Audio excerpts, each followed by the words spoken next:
Hello dear students, welcome to my YouTube channel Mac nursing academy. तो आज हम पढ़ने वाले हैं रिसर्च में unit number first, introduction of research. ठीक है, इंट्रोडक्शन ऑफ रिसर्च में हमारे की पॉइंट्स रहेंगे intro, definition, need and purpose, characteristics, methods of acquiring knowledge और स्कोप। तो सबसे पहले हम इंट्रो की बात करेंगे। इंट्रो की जैसे बात की जाए तो जो रिसर्च वर्ड है, रिसर्च जो वर्ड है वो एक प्रेफिक्स है।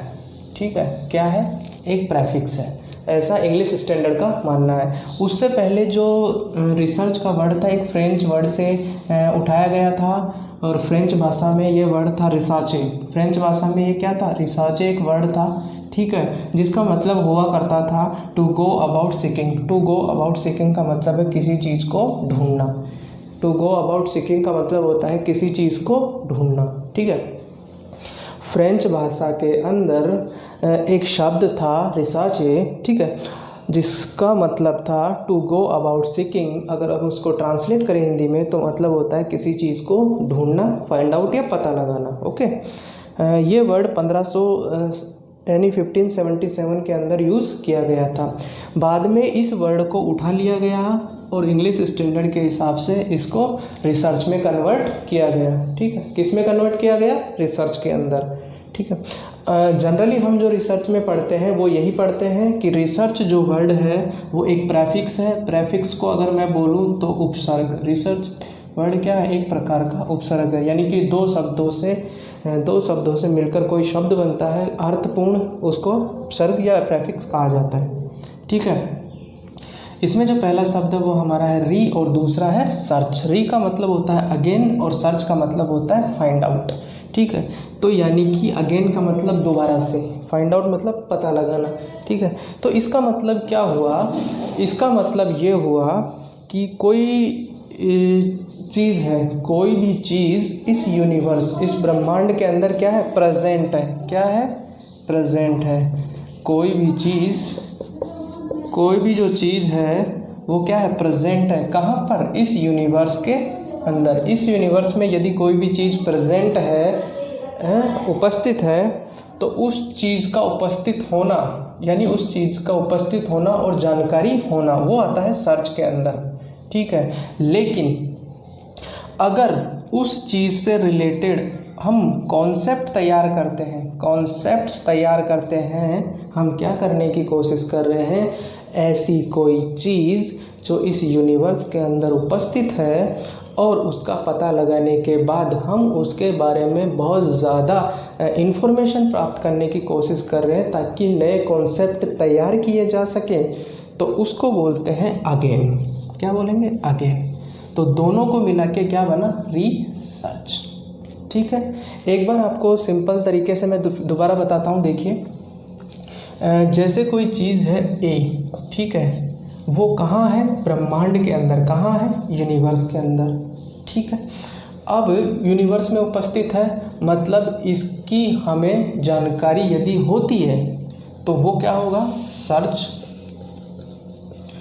और केवल जानकारी के अलावा यदि हमें उसकी डिटेल्ड जानकारी हो, यानी कि कंप्लीट इंफॉर्मेशन, इतनी, कंप्लीट का मतलब ये नहीं कि सब कुछ जान लिया, कंप्लीट मतलब इतनी इंफॉर्मेशन कि उस चीज़ को, उस जिसको हमने नाम दिया ए, उस चीज़ को हम उपयोग में या यूज़ करने में लाया जा सके। इतनी कंप्लीट इंफॉर्मेशन यदि हमें प्राप्त हो जाती है या प्राप्त करने की प्रोसेस, उसको हम बोलते हैं रिसर्च। क्या बोलते हैं? रिसर्च। ठीक है, आई होप कि आप समझ गए होंगे। यदि आपको समझ में नहीं आया तो एक बार फिर से देखिए। रिसर्च वर्ड एक प्रेफिक्स से लिया गया है। ठीक है, प्रेफिक्स री है ना। मेन वर्ड सर्च है। ठीक है, सर्च का मतलब पता लगाना। ठीक है, यानी कोई चीज़, किसी चीज़ को हमने फाइंड आउट कर लिया। ठीक है, फॉर एग्जांपल हमने फाइंड आउट कर लिया कि एक काला पत्थर हमें प्राप्त हुआ है। फॉर एग्जांपल हमने फाइंड आउट किया कि कोई एक धातु हमें प्राप्त हुई है, कोई मेटल हमें प्राप्त हुआ है, तो वो किस में आ जाएगा? सर्च में। ठीक है, अब जो मेटल हमें प्राप्त हुआ है ठीक है, या कोई हमें ब्लैक पत्थर हमें प्राप्त हुआ है, ब्लैक स्टोन यदि हमें प्राप्त हुआ है, तो हमें क्या करना है, इस जो चीज़ हमें प्राप्त हुई है इसको हमें क्या बनाना है, यूजेबल। क्या बनाना है, यूजेबल। और यूजेबल बनाने के लिए इसकी कंप्लीट इन्फॉर्मेशन हमारे पास होनी चाहिए। तो इसके लिए हम उसे क्या करना पड़ेगा, रिसर्च। क्या करना पड़ेगा, रिसर्च। ठीक है, तो कंप्लीट इन्फॉर्मेशन जब इसकी प्राप्त की जाएगी तो ये चीज़ उपयोग करने लायक बनाई जा सकती है।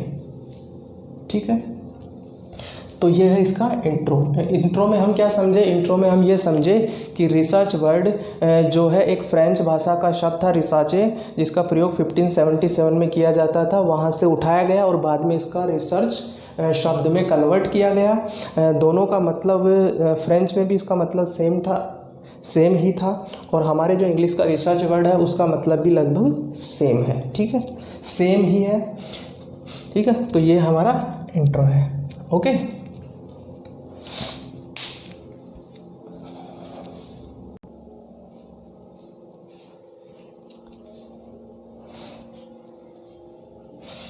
आगे बच्चों डेफिनेशंस की बात करते हैं। आई होप कि इंट्रोडक्शन आपको समझ में आ गया होगा। ठीक है, तो इंट्रोडक्शन के बाद हम बात करते हैं डेफिनेशन की। तो डेफिनेशन में हमारे पास कॉमन डेफिनेशन, रिसर्च के अंदर दो अलग अलग प्रकार से डेफिनेशन होती है। एक होती है रिसर्च की डेफिनेशन, एक होती है नर्सिंग रिसर्च की डेफिनेशन। तो ये कॉमन डेफिनेशन है जो हर रिसर्च पे लागू होती है। ठीक है, इसके बाद दो हम अलग से नर्सिंग रिसर्च की डेफिनेशन पढ़ेंगे। ठीक है, और पढ़ने का सही तरीका यही है, आप नोटबुक लें और उसके ऊपर यूनिट फर्स्ट डाल के यूनिट का नाम डाल लें, इंट्रोडक्शन ऑफ रिसर्च।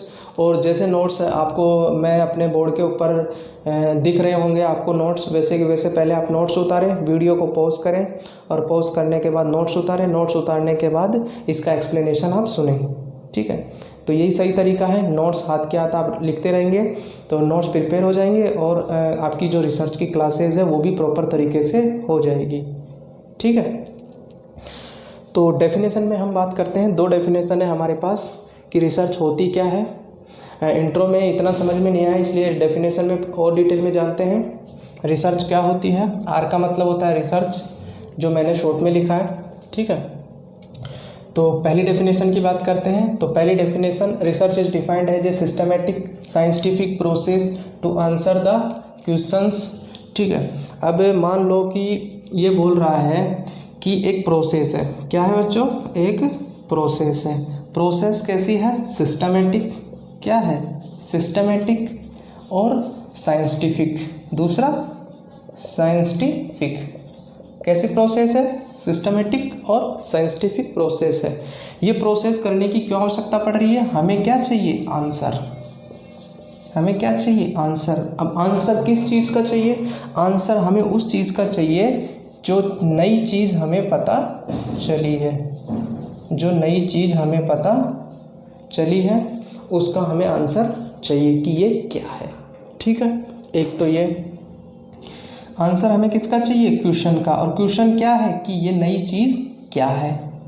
ठीक है भाई, हमने अभी इंट्रोडक्शन में देखा था ना कि नई चीज़ पता लगाना, रिसर्च शब्द का मतलब। ठीक है, तो वो जो नई चीज़ है तो उसका क्वेश्चन ये है कि नई चीज़ क्या है, उस आंसर का पता लगाना। इसीलिए हम ये सिस्टमेटिक और साइंटिफिक प्रोसेस कर रहे हैं। ठीक है, दूसरा क्या बोल रहा है ये देखो, about facts and relationship between facts. ठीक है, तो पहला तो ये कि चीज़ क्या है, इस क्वेश्चन का आंसर पता लगाना। इसलिए हमें ये प्रोसेस करनी पड़ रही है, कौन सी, सिस्टमेटिक और साइंटिफिक वाली। ठीक है, और दूसरा ये क्या बोल रहा है, फैक्ट्स के रिलेशनशिप्स को जानना। फैक्ट्स के क्या करना, रिलेशनशिप को जानना। ठीक है, अब फैक्ट्स का रिलेशनशिप से मतलब क्या हुआ कि कोई भी चीज़ है, कोई भी मान लो ये चीज़ ए है। ठीक है, अब ये चीज़ इस यूनिवर्स में कैसे आई, कब आई और क्यों आई। ठीक है, पहली बात, पहला फैक्ट हो गया।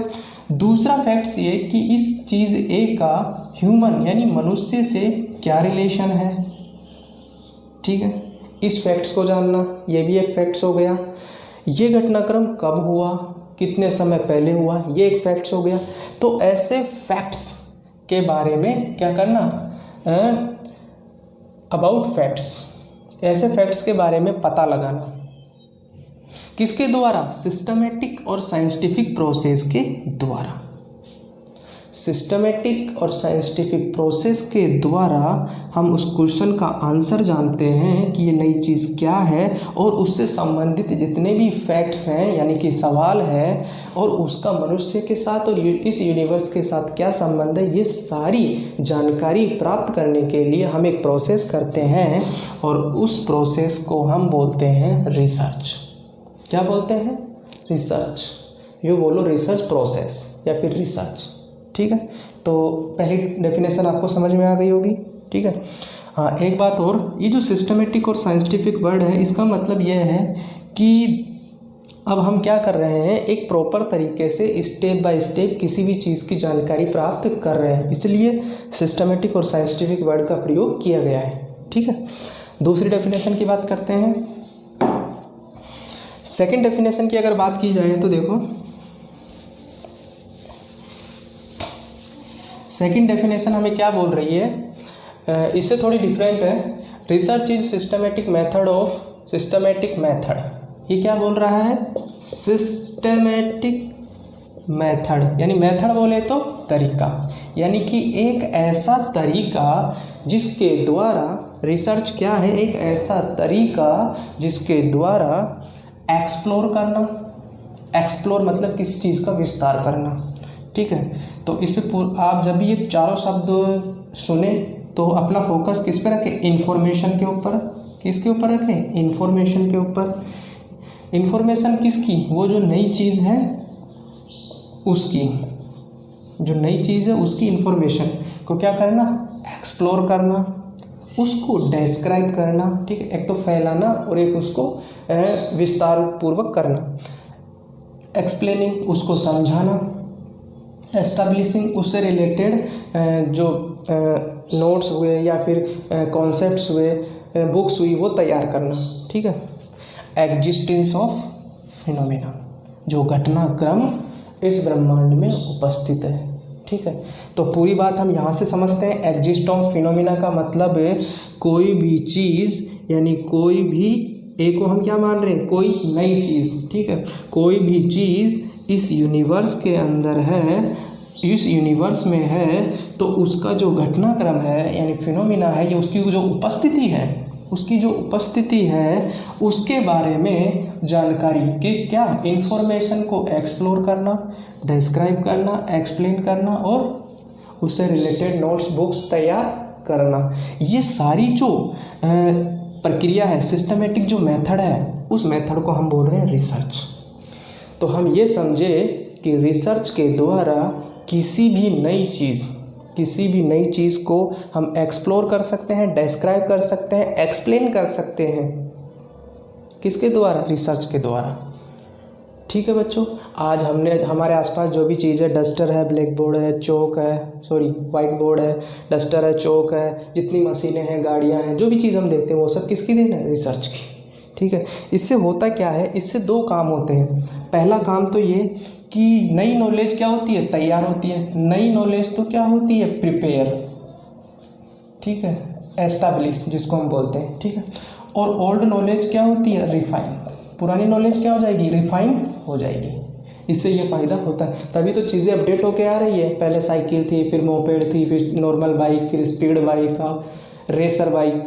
तो ये चीज़ें क्या हो रही है? ओल्ड नॉलेज रिफाइन हो रही है। किसके द्वारा? रिसर्च के द्वारा। ठीक है, क्योंकि क्या हो रही है? नॉलेज क्या हो रही है? एक्सप्लोर हो रही है। ठीक है, आई होप कि ये दोनों डेफिनेशन आपको समझ में आ गई होगी। आगे हम बात करेंगे नीड एंड पर्पस के बारे में। ठीक है,